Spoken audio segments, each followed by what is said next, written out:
जय Hind. Administration of Delhi सल्तनत के बारे में हम बात कर रहे थे। एडमिनिस्ट्रेशन की इसी बातचीत को आज के सेशन में भी कंटिन्यू करते हुए आज के सेशन में सबसे पहले हम बात करेंगे दिल्ली सल्तनत की इकोनॉमी के बारे में, फिर हम पढ़ेंगे सोशल सिस्टम के बारे में और फाइनली हम बात करेंगे लिटरेचर के बारे में। इन सभी चीज़ों के बारे में आज हम पढ़ेंगे, बातचीत करेंगे। देखो शुरू करते हैं। सबसे पहले हम बात करेंगे इकोनॉमी के बारे में। सल्तनत पीरियड के दौरान कई सारे लैंड रिफॉर्म्स को इंट्रोड्यूस किया गया और इसी सल्तनत पीरियड के दौरान जो भी लैंड देखने को मिलती थी उसको मोटा मोटा 3 कैटेगरीज में क्लासिफाई करके देखा जाता था। कौन कौन सी 3 कैटेगरीज में क्लासिफाई करके देखा जाता था? एक होती थी इक्ता लैंड, और इक्ता लैंड के बारे में ऑलरेडी हमने पढ़ा हुआ है। होता क्या था, ऑफिशियल्स को सैलरी की जगह पे लैंड असाइन कर दी जाती थी। ऑफिशियल्स के लिए ये जो लैंड असाइन की जाती थी इसी को क्या बुलाया जाता था? इसी को इक्ता लैंड बुलाया जाता था। दूसरी होती थी खालिसा लैंड। खालिसा लैंड बेसिकली ऐसी लैंड होती थी जो कि सुल्तान के डायरेक्ट कंट्रोल में हुआ करती थी। ऐसी लैंड जो कि सुल्तान के डायरेक्ट कंट्रोल में हुआ करती थी उसको क्या बुलाया जाता था? उसको खालिसा लैंड बुलाया जाता था। और तीसरी होती थी इनाम लैंड। इनाम लैंड बेसिकली ऐसी लैंड होती थी जो कि दी जाती थी रिलीजियस लीडर्स के लिए। ऐसी लैंड जो कि रिलीजियस लीडर्स के लिए दी जाती थी उसे क्या बुलाया जाता था? उसे बुलाया जाता था इनाम लैंड। बेहद सिंपल। सल्तनत पीरियड के दौरान जो भी लैंड देखने को मिलती थी उसको मोटा मोटा 3 कैटेगरीज में क्लासिफाई करके देखा जाता था। कौन कौन सी 3 कैटेगरीज में क्लासिफाई करके देखा जाता था? एक होती थी इक्ता लैंड, ऐसी लैंड जो कि ऑफिशियल्स को असाइन की जाती थी। दूसरी होती थी खालिसा लैंड। खालिसा लैंड ऐसी लैंड जो कि सुल्तान के डायरेक्ट कंट्रोल में हुआ करती थी। और तीसरी होती थी इनाम लैंड। इनाम लैंड ऐसी लैंड जो कि रिलीजियस लीडर्स को दी जाती थी। इस सल्तनत पीरियड के दौरान कई सारी नई क्लासेस का इमर्जेंस भी देखने को मिलेगा। फॉर एग्जांपल, छोटे छोटे लैंडलॉर्ड्स का इमर्जेंस देखने को मिला। ये जो छोटे छोटे लैंडलॉर्ड्स का इमर्जेंस देखने को मिला इनको कुट्स बुलाया जाता था। इन छोटे छोटे लैंडलॉर्ड्स के अलावा कई सारे ऑटोनोमस राजास का भी इमर्जेंस देखने को मिला। और ये जो ऑटोनोमस राजास का इमर्जेंस देखने को मिला इनको राय बुलाया जाता था और ये हिंदूज हुआ करते थे। ये जो नई नई क्लासेस का इमर्जेंस देखने को मिला ये सोसाइटी में हायर स्टैंडर्ड को एंजॉय किया करती थी। इस सल्तनत पीरियड के दौरान पीजेंट्री की सिचुएशन क्या होती थी, या फिर ये कहें कि पीजेंट्स की सिचुएशन क्या होती थी? पीजेंट्स की सिचुएशन कोई बहुत ज़्यादा अच्छी नहीं होती थी। ये जो पीजेंट्स होते थे इनके प्रोड्यूस का 1/3 जो है वो लैंड रेवेन्यू के तौर पे कलेक्ट कर लिया जाता था। और कभी कभार तो हाफ ऑफ द प्रोड्यूस जो है वो लैंड रेवेन्यू के तौर पे कलेक्ट कर लिया जाता था। तो एक तो 1/3 ऑफ द प्रोड्यूस जो है वो पीजेंट्स को लैंड रेवेन्यू के तौर पे देना होता था। और दूसरा, ये जो पीजेंट्स हैं इनसे कुछ अदर टैक्सेस भी कलेक्ट किए जाते थे। फॉर एग्जांपल, अलाउद्दीन खिलजी के रेन के दौरान ग्रही टैक्स लगाया जाता था, चारी टैक्स लगाया जाता था। तो कुछ अदर टैक्सेस भी पीजेंट्स के ऊपर लगाए जाते थे। और फिर रेगुलर फेमाइंस देखने को मिलते थे। और इन रेगुलर फेमाइंस की वजह से जो एग्रीकल्चर है वो नेगेटिवली इम्पैक्ट होता था। ओवरऑल ये जो पीजेंट्स हैं इनकी सिचुएशन कोई बहुत ज़्यादा अच्छी नहीं होती थी। हालांकि इसका मतलब ये नहीं है कि ये जो दिल्ली के सुल्तान हैं इन्होंने एग्रीकल्चर को इम्प्रूव करने के लिए कोई कामकाज नहीं किया। कामकाज किया गया, जैसे इरिगेशन वर्क्स को इम्प्लीमेंट किया गया, कैनाल्स को बनाया गया। इनफैक्ट मोहम्मद बिन तुगलक ने तकवी लोन्स की शुरुआत की थी। तकवी लोन्स एग्रीकल्चरल लोन्स हुआ करती थी। इन तकवी लोन्स की शुरुआत किसने की थी? मोहम्मद बिन तुगलक ने की थी। मोहम्मद बिन तुगलक ने एक सेपरेट एग्रीकल्चर डिपार्टमेंट भी स्टैब्लिश किया था। और ये जो एग्रीकल्चर डिपार्टमेंट स्टैब्लिश किया था इसको दीवान एक को ही बुलाया जाता था। फिरोज शाह तुगलक ने हॉर्टिकल्चर को एनकरेज किया था। इस दिल्ली सल्तनत के पीरियड के दौरान अर्बनाइजेशन में ग्रोथ देखने को मिलेगी और कई सारे सिटीज़ और टाउन्स का इमर्जेंस देखने को मिलेगा। For example, north western region में लाहौर का इमर्जेंस देखने को मिलेगा, मुल्तान का इमर्जेंस देखने को मिलेगा। वेस्टर्न रीजन में बरोच का इमर्जेंस देखने को मिलेगा, कैम्बे का इमर्जेंस देखने को मिलेगा और अनिलवारा का इमर्जेंस देखने को मिलेगा। ईस्टर्न रीजन में कारा का इमर्जेंस देखने को मिलेगा और लखनौती का इमर्जेंस देखने को मिलेगा। इसके अलावा दौलताबाद को इसी फेज के दौरान स्टैब्लिश किया जाएगा। दिल्ली का इमर्जेंस देखने को मिलेगा और जौनपुर का इमर्जेंस देखने को मिलेगा। इस फेज के दौरान Delhi emerged as a power centre. Delhi जो है वो पावर सेंटर के तौर पे इमर्ज होगा। दिल्ली सल्तनत के दौरान इंडिया से कई सारे आइटम्स का एक्सपोर्ट किया जाता था और इंडिया में कई सारे आइटम्स को इंपोर्ट किया जाता था। इंडिया से कई सारे आइटम्स का, कई सारे कमोडिटीज़ का एक्सपोर्ट देखने को मिलता था और ये जो एक्सपोर्ट देखने को मिलता था ये प्राइमरीली पर्शियन गल्फ में और वेस्ट एशिया में देखने को मिलता था। ये जो ईरान, इराक, बहरीन, यूएई वाला रीजन है, इस रीजन में पर्शियन गल्फ में और वेस्ट एशिया में इंडिया से कई सारे आइटम्स को एक्सपोर्ट किया जाता था। इसके अलावा साउथ ईस्ट एशियन कंट्रीज़ में भी कई सारे आइटम्स को एक्सपोर्ट किया जाता था। एक्सपोर्ट के जो फेमस आइटम्स हुआ करते थे उनकी अगर बात करें तो बंगाल में एक सोनार गांव हुआ करता था। ये जो सोनार गांव है इसका मुस्लिम जो है वो बड़ा ही फेमस एक्सपोर्ट का आइटम हुआ करता था और मुस्लिम जो है वो सबसे फाइन क्वालिटी का कॉटन क्लोथ होता था। तो मुस्लिम का खूब सारा एक्सपोर्ट देखने को मिलता था और गुजरात के कैम्बे से टेक्सटाइल्स का एक्सपोर्ट देखने को मिलता था, गोल्ड का एक्सपोर्ट देखने को मिलता था और सिल्वर का एक्सपोर्ट देखने को मिलता था। कई सारे आइटम्स का एक्सपोर्ट जो है वो इंडिया से देखने को मिलता था और कई सारे आइटम्स को इंडिया में इंपोर्ट भी किया जाता था। वेस्ट एशिया से हम ग्लास वेयर को इंपोर्ट किया करते थे, हॉर्सेस को इंपोर्ट किया करते थे और हाई ग्रेड टेक्सटाइल को इंपोर्ट किया करते थे और चाइना से हम रॉ सिल्क को इंपोर्ट किया करते थे और पोर्सलेन को इंपोर्ट किया करते थे। ये जो ओवरसीज ट्रेड देखने को मिलता था इसको ज़्यादातर मुल्तानीज और कुरैशियंस कंट्रोल किया करते थे। ये जो मुल्तानीज हैं ये ज़्यादातर हिंदूज होते थे और ये जो कुरैशियंस हैं ये अफ़गान मुस्लिम्स हुआ करते थे। और ये जो इनलैंड ट्रेड हुआ करता था इसको मोस्टली गुजरातीज कंट्रोल करते थे, मारवाड़ीज कंट्रोल करते थे और मुस्लिम कम्युनिटी के जो बोहरा मर्चेंट्स हुआ करते थे वो कंट्रोल किया करते थे। इस फेज के दौरान रोड्स का भी कंस्ट्रक्शन देखने को मिलेगा। स्पेशली जो रॉयल रोड्स हुआ करती थी उनको बहुत अच्छे शेप में रखा जाएगा। रॉयल रोड्स को राजा महाराजा लोग जो हैं वो यूज़ किया करते थे। तो ये जो रॉयल रोड्स हैं इनको बहुत अच्छे शेप में रखा जाएगा। रोड हाउसेस देखने को मिलते थे। ये जो रोड हाउसेस देखने को मिलते थे इनको सराय बुलाया जाता था। क्या बुलाया जाता था? सराय बुलाया जाता था। और ये जो रोड हाउसेस हैं ये हाईवेज पे देखने को मिलते थे। क्यों बनाए जाते थे ये सराय? ताकि जो ट्रेवलर्स हैं उनके लिए रुकने वगैरह की व्यवस्था हो सके। तो रोड हाउसेस, सराय देखने को मिलते थे। इस फेज के दौरान हमारी जो कॉटन टेक्सटाइल और सिल्क की इंडस्ट्री है वो फ्लरिश करेगी। इनफैक्ट जो कॉटन टेक्सटाइल्स हैं उनका खूब सारा एक्सपोर्ट देखने को मिलेगा। शहरी कल्चर को लार्ज स्केल पर इंट्रोड्यूस किया जाएगा। अदर क्राफ्ट्स भी देखने को मिलती थी, जैसे लेदर मेकिंग देखने को मिलती थी, मेटल क्राफ्ट देखने को मिलती थी, क्राफ्ट वीविंग देखने को मिलती थी। रॉयल कारखाना जो हैं वो इस दौर में खूब फ्लरिश करेंगे, खूब सारे स्टैब्लिश किए जाएंगे। सिस्टम ऑफ कॉइनेज जो है वो भी डेवलप होगा। इल्तुतमिश ने सिल्वर टनकास को इशू किया था। अलाउद्दीन खिलजी के रेन के दौरान गोल्ड कॉइन्स, जिन्हें दिनार्स बुलाया जाता था, वो बेहद पॉपुलर हो जाएंगे। कॉपर कॉइन्स जो हैं वो इशू तो किए जाएंगे लेकिन बहुत कम नंबर में इशू किए जाएंगे। और ये जो कॉपर कॉइन्स इशू किए जाएंगे इनके ऊपर डेट नहीं हुआ करती थी।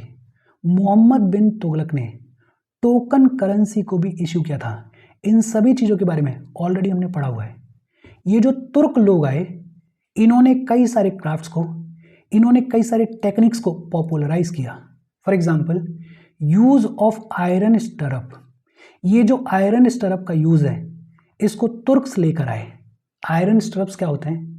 हॉर्स के ऊपर बैठने के लिए पैर को बैलेंस करने के लिए जो इंस्ट्रूमेंट होता है उसी को आयरन स्टरअप बुलाया जाता है।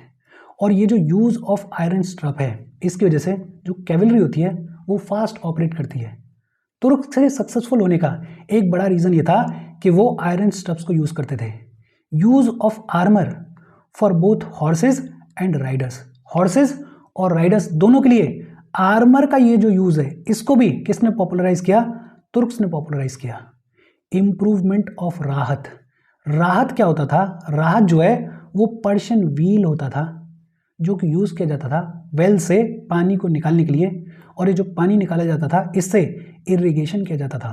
तो राहत को भी किसने पॉपुलराइज किया? तुर्क्स ने पॉपुलराइज किया। इसके अलावा पेपर मेकिंग देखने को मिलती थी, ग्लास मेकिंग देखने को मिलती थी, स्पिनिंग व्हील देखने को मिलता था। और ये जो तुर्क लोग हैं ये सुपीरियर मोटर को यूज़ किया करते थे। बाइंडिंग मटेरियल जो है वो सुपीरियर हुआ करता था, और इसी वजह से ये जो सल्तनत पीरियड है, इस सल्तनत पीरियड के दौरान लंबी चौड़ी बिल्डिंग्स को बनाया गया। बेसिक और सिंपल सी बातचीत है इकोनॉमी के बारे में।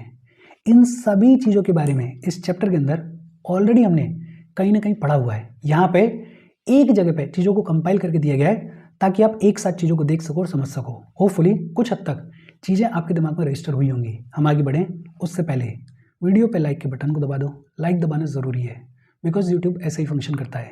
जब आप वीडियो पे लाइक के बटन को दबाते हो तो यूट्यूब वीडियो को कंसिडर करता है और थोड़ा सा पुश कर देता है। तो लाइक का बटन दबा दो, शेयर कर दो अपने सोशल मीडिया हैंडल्स पर, व्हाट्सएप वगैरह पे अपने फ्रेंड्स को।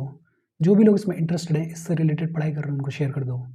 अगर चैनल को सब्सक्राइब नहीं किया है तो फॉर श्योर चैनल को सब्सक्राइब कर लो। और अगर आप केपेबल हो हेल्प करना चाहते हो तो आप हमें हेल्प कर सकते हो by clicking on the join button, या फिर आप कंट्रीब्यूट भी कर सकते हो QR कोड को स्कैन करके।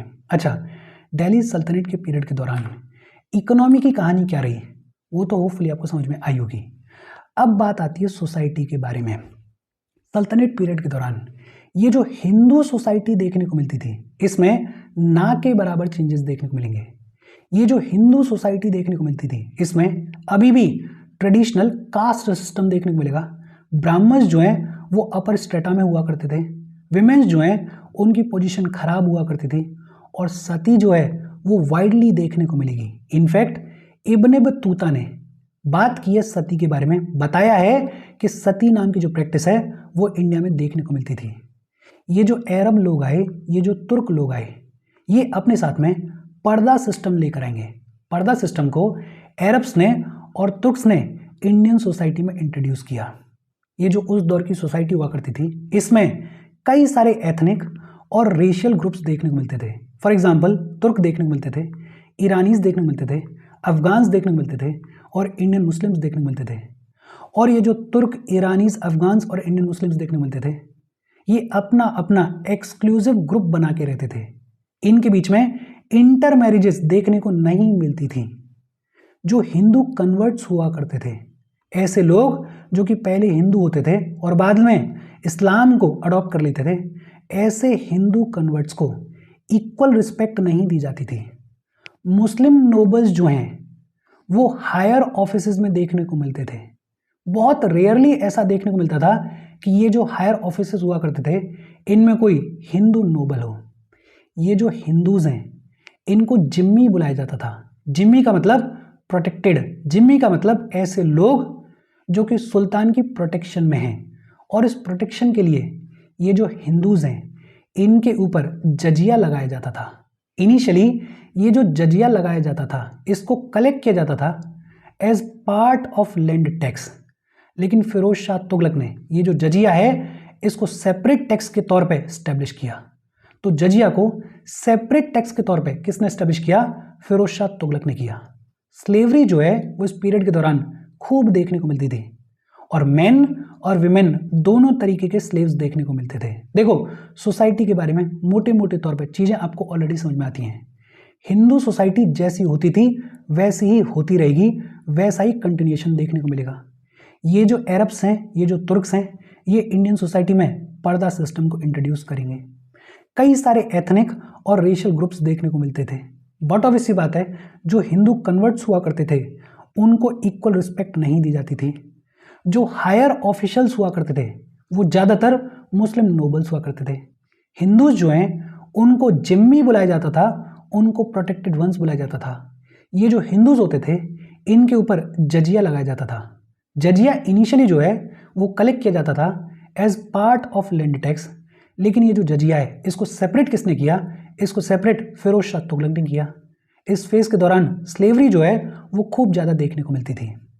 अगर बात करें लिटरेचर के बारे में, तो दिल्ली में ये जितने भी सुल्तान्स देखने को मिले, इन्होंने लर्निंग को और लिटरेचर को खूब ज़्यादा सपोर्ट किया, खूब ज़्यादा पैट्रोनाइज किया। इनफैक्ट ज़्यादातर जो सुल्तान्स हैं उन्होंने पर्शियन लिटरेचर और अरबिक लिटरेचर को खूब ज़्यादा पैट्रोनाइज किया। थियोलॉजी को एनकरेज किया गया, पोइट्री को एनकरेज किया गया, और हिस्ट्री को एनकरेज किया गया। इस फेज के दौरान कई सारे फेमस हिस्टोरियंस देखने को मिलते हैं, जैसे हसन निज़ामी देखने को मिलते हैं, मिनाज उस सिराज देखने को मिलते हैं, जियाउद्दीन बरानी देखने को मिलते हैं, शमस सिराज अफीफ देखने को मिलते हैं। तो कई सारे फेमस हिस्टोरियंस जो हैं वो इस पीरियड को बिलोंग करते थे। बरानी ने एक बड़ा ही फेमस टेक्स्ट लिखा जिसको तारीख ए फिरोज शाही बुलाया जाता है।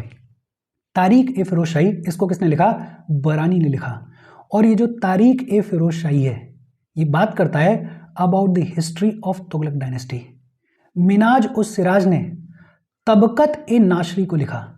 तबकत ए नाशरी को किसने लिखा? मिनाज उस सिराज ने लिखा। और ये जो तबकत ए नाशरी है ये इन जनरल मुस्लिम डायनेस्टीज की हिस्ट्री के बारे में बात करता है। आमिर खुसरो जो हैं वो इस दौर के सबसे फेमस पर्शियन राइटर हुआ करते थे, पोएट हुआ करते थे। ये जो आमिर खुसरो हैं इन्होंने बहुत सारी पोएम्स को लिखा। ये जो आमिर खुसरो हैं इन्होंने एक नया स्टाइल ऑफ पोइट्री डेवलप किया जिसे शबक ए हिंद बुलाया जाता था। शबक ए हिंद, ये जो नया स्टाइल ऑफ पोइट्री है इसको किसने डेवलप किया? आमिर खुसरो ने डेवलप किया। आमिर खुसरो ने खजाइन उल फतेह को लिखा। खजाइन उल फतेह को किसने लिखा? आमिर खुसरो ने लिखा। और ये जो खजाइन उल फतेह है ये बात करती है अलाउद्दीन के कॉन्क्वेस्ट के बारे में। ये जो आमिर खुसरो हैं इन्होंने तुगलक नामा को भी लिखा।